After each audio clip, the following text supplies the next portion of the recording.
Hey there, how are you? I know that it's been a little while since the last time we sat together and listened to some music, and I want to apologize. That is totally on me. I'm so sorry, but I want to reassure you that we are back on track, and today is going to be really exciting and fun and wonderful because we've reached the Led Zeppelin video in our rotation. We will be listening to side one of Led Zeppelin 2, consists of 4 songs, and our method of attack this time around will be one song at a time. So if you know the drill, then you know that we listen to the song all the way through and then play it back and break things down, sometimes analytically, sometimes whatever just speaks to our hearts in the moment, whatever sounds cool. Our first song up to bat is Whole Lotta Love.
Okay, here's why this was just such an amazing start, and this is just an amazing start to get our foot back into the pool of music reactions because this was one of those songs that you physically feel, like it moved me physically. I felt the amazing riff in my blood. I felt the drumming in my pulse, and each way that the percussion kind of shifted. I love how it went on its journey.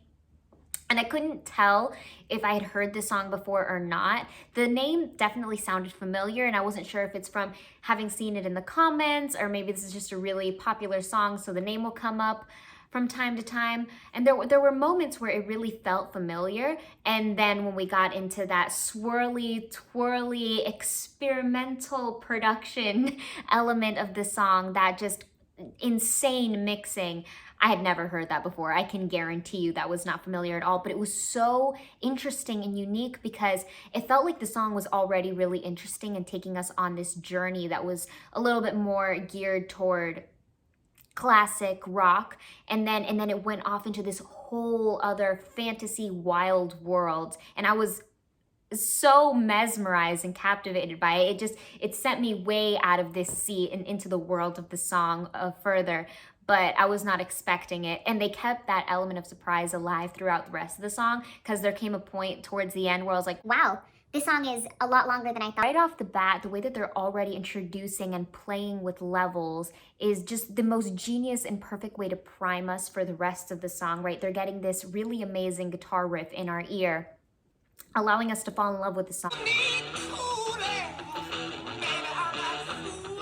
I like that lyric too, and I think it's brought up again later in the song, "You need cooling." I think that's to insinuate that who he's singing to is too hot.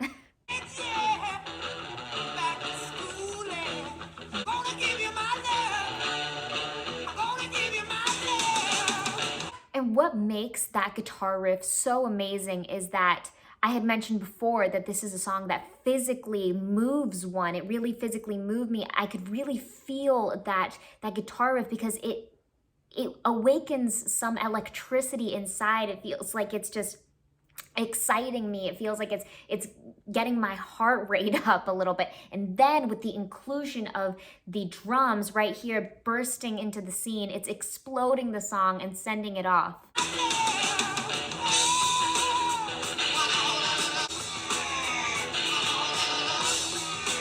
This song right now casts this umbrella of classic rock, hard rock, and a little bit of some bluesy elements, but I feel like this chorus lends itself a little bit more to the rock aspect of the song. It leans a little bit more that way, and it also highlights the repetitive nature within the song, right? Because we're already seeing a lot of repetitive themes down in the musicality, right? Like we have a very back and forth ping-pongy nature in the chords, right? It feels like it doesn't venture out and get too complicated. In that sense, we're kind of keeping things tame back and forth.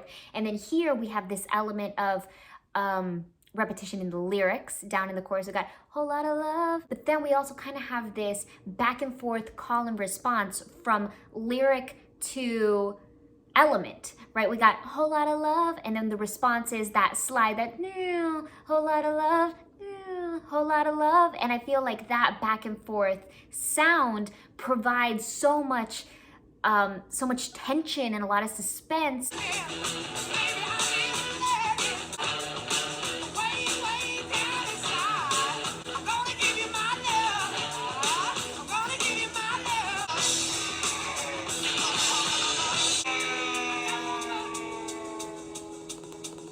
The train is starting to kind of go off its rail. And up until this point, the drums have been a great source of, you know, giving us that rock feel, and then also a sense of stability and responsibility to keep the song forward and keep it moving. But now we're seeing the percussion take on a completely different life, right? We had mentioned that the percussion goes on its own evolution, and here we hear some new elements. We hear like this beautiful, softer pitter patter that's really exciting, and it's kind of suspense driven, even though it's not suspenseful in a scary way, but more so in this really hyper exciting way.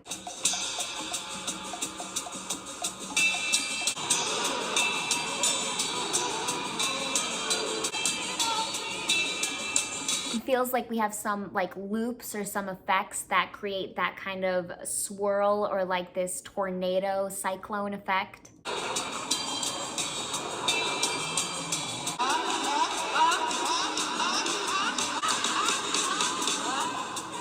And the way the vocals are kind of manipulated and played with in the mixing here in this section allows it to feel like the voice in this song isn't just the vocal, but it's also this really cool experimental element.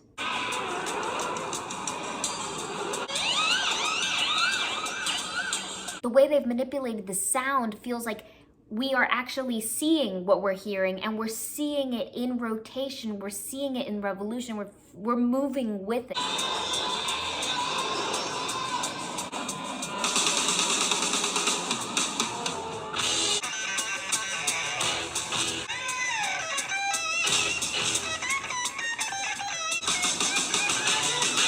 And that electric guitar breakaway moment in this song is probably one of my favorite parts, if not the favorite, the number one part, because it makes me feel like we're on this race track, and then out of nowhere, a car that was nowhere near the lead just blasts through everything else as if every other instrument is a car in a race, and it just goes way ahead of everything, like a secret weapon.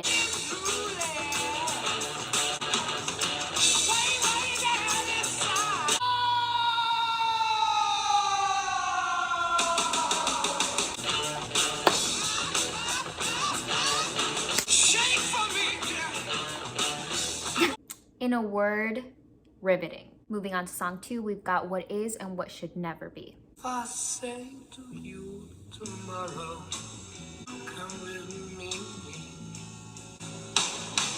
Kiss the wind, see it's been sail away, leave the day when you're holding up the share. And if you say to me tomorrow, what's to stop us, pretty baby?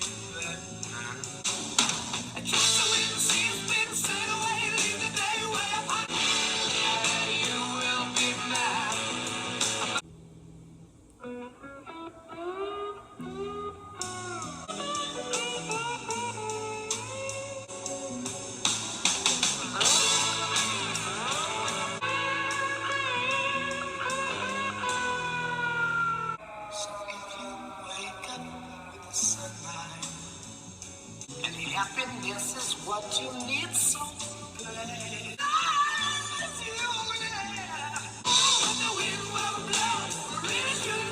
By taking our time.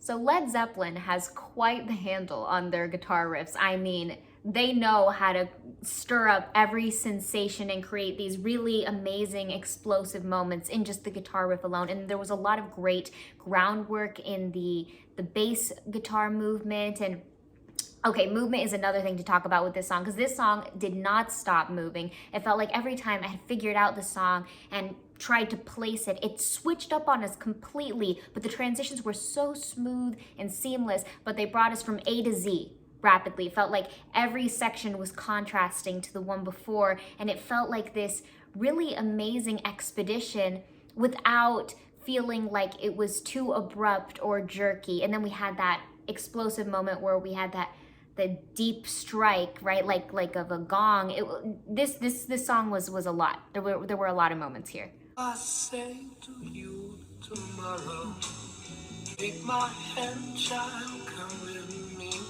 So they lead us into the world of this song with this very alluring, bluesy, jazzy moment. There's this sort of mixing going on in the voice that feels warped, like it feels like there's some distance between the vocal and the rest of the song, but it's really calming and comforting. It's to a castle I will take you. And bam, they blast us into this bombastic section in the song right away. And this is the A to Z moment. This is the right to left, the complete and total change. However, that transition didn't feel awkward or forced or pushed. It felt very natural, but it brought us to a completely different edge of the world. Great harmonies. Stop us, pretty baby. What I just noticed right now about the vocal on the verse, you know, that more soothing, calming moment, the way that it flows almost feels like the movement within a lava lamp. Not like water, but more like gelatin inside of water.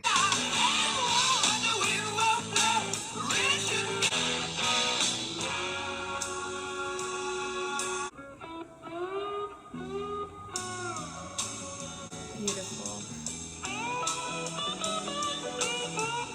Happiness is what you need, so play.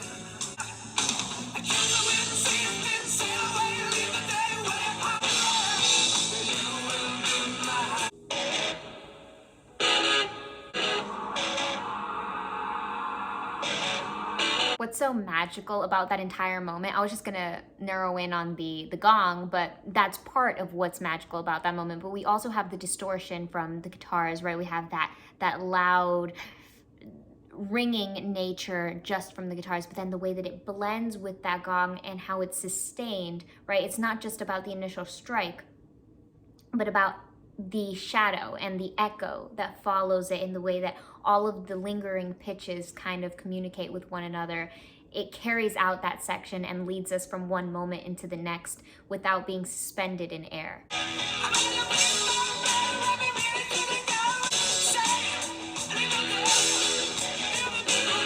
There were countless factors working together simultaneously in this song to create the masterpiece that it is, and it's impossible to go into everything, but a few things that I wanted to touch on before going on to the next song was how I was so impressed with the vocal delivery in multiple passages of this song. There were times where it felt like we had a lot of run-on moments that went a little bit fast and required lots of breath support and a lot of vocal technique, and it was executed so beautifully and pristinely. And I understand these are times where the mixing and the production are different than today's world, right? Like it was just a different world, and you had to be a lot more prepared in the studio, and so a lot of the work was done with the vocalist, and I think that that was really special. But then on the tail end, the mixing was also up to par as well in the vocals and in the instruments themselves, and a lot of additional layering and elements. But there was something so poetic about not only the lyrics, but the way that every single element translated from one contrasting section to the next, and the way that it changed so much. Even elements that stayed the same were different in the different contexts. For our second to last song of the night and our longest song of the night, we've got the Lemon Song.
The Lemon Song, quite the crowd pleaser. I can't imagine what it must be like to have watched them perform this one live, especially with this constant back and forth, right? We had this stark contrast, right? We had this very loud, eccentric section, and then, you know, we had the flip side of that.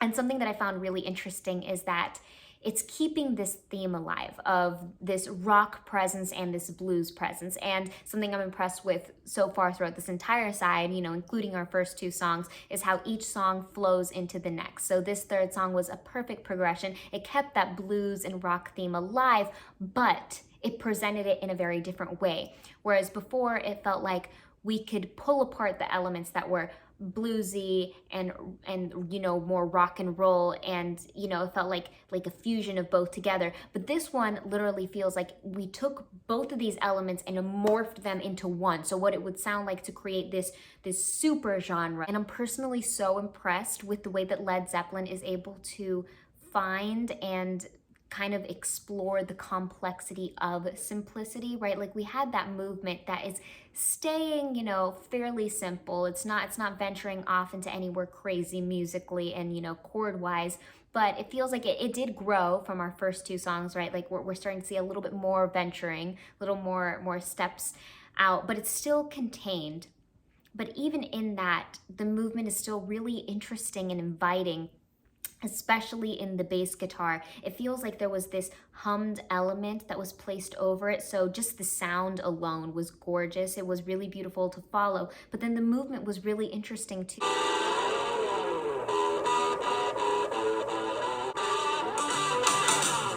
And maybe I got the whole idea stuck in my head about wanting to hear this live, because it feels like there's this very live and present nature in the song. It feels like that feedback and that reverb that we get are from stage speakers.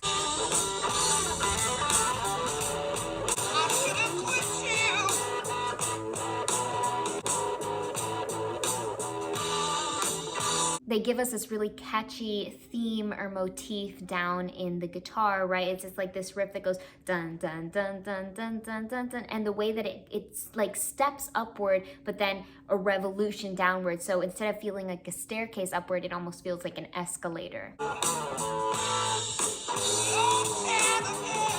And the way that the voice sits on top of this guitar riff is really interesting and playful. It feels like they're kind of messing with the rhythm a bit.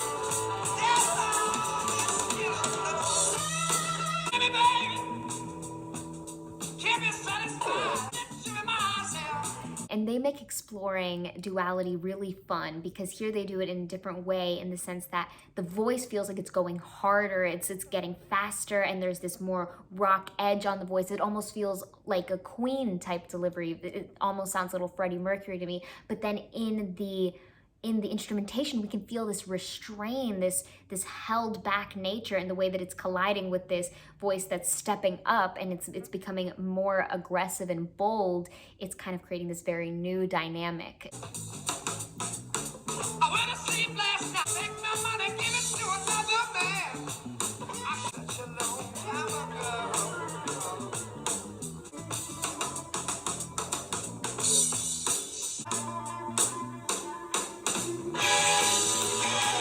So we just had this very mellow, heartfelt. It felt like a musical heart to heart, right? Like we're having this sit down moment, this emotional intervention. And then bam, blasting through the scene. At the end of that storm, we have this shining, glimmering rainbow.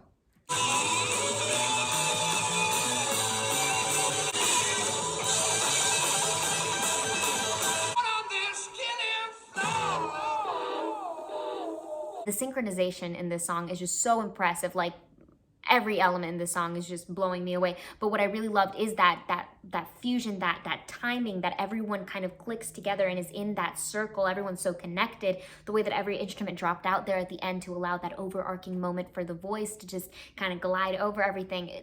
So many things just came together and worked that there was a possibility that wouldn't, because it was a lot of really intricate measures that were taken, but I think they did an amazing job and really delivered a home run. Número 4, y por último hoy tenemos Thank You.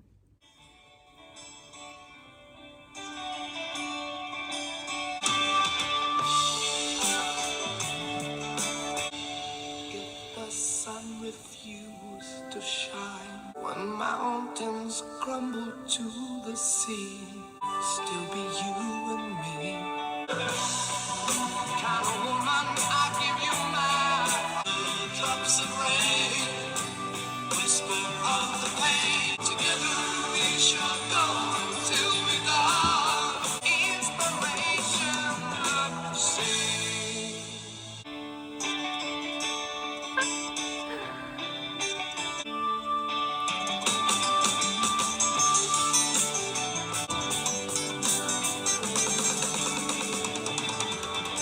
So today my world, it smiles. For you to me are the only happiness. I'm glad still be loving you.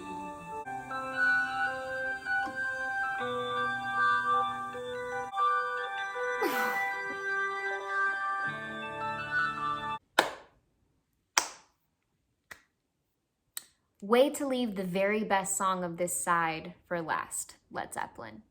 But you know what? I can't help but be appreciative of that, especially given that this is our numero cuatro. And, you know, I really place a lot of importance on numero cuatros, and ultimately they feel very, very special. But I don't know if that's just my own projection, like that's just my own thing that I'm putting on the song. Am I coming at it with a bias? Tell me right now if this is just me wishfully thinking and hearing what I want to hear. But this was so charming, enchanting. It felt world transcending. It felt like this fusion of all these different worlds. It felt like we left Earth. And I'll explain to you why I'm making such a big deal of this song. Okay, this was my experience. This is what happened.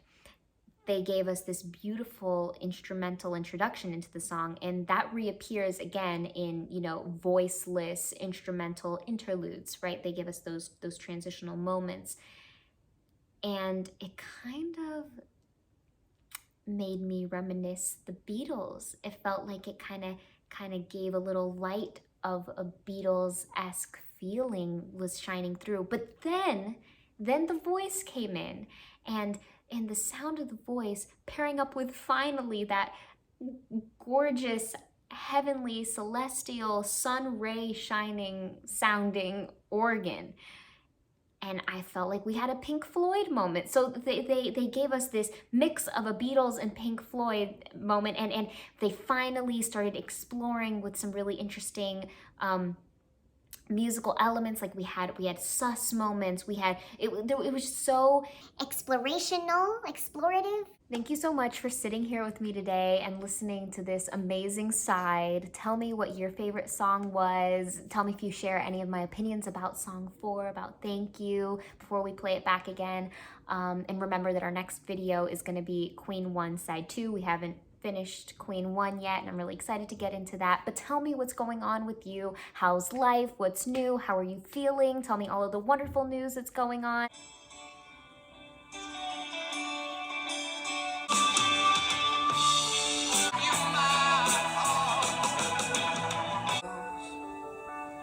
Thanks to you,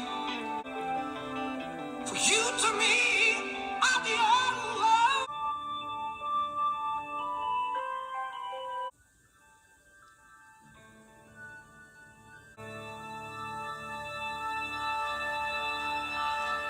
I hope that you continue to take care of yourself. I'll see you guys really soon, and remember to take it easy.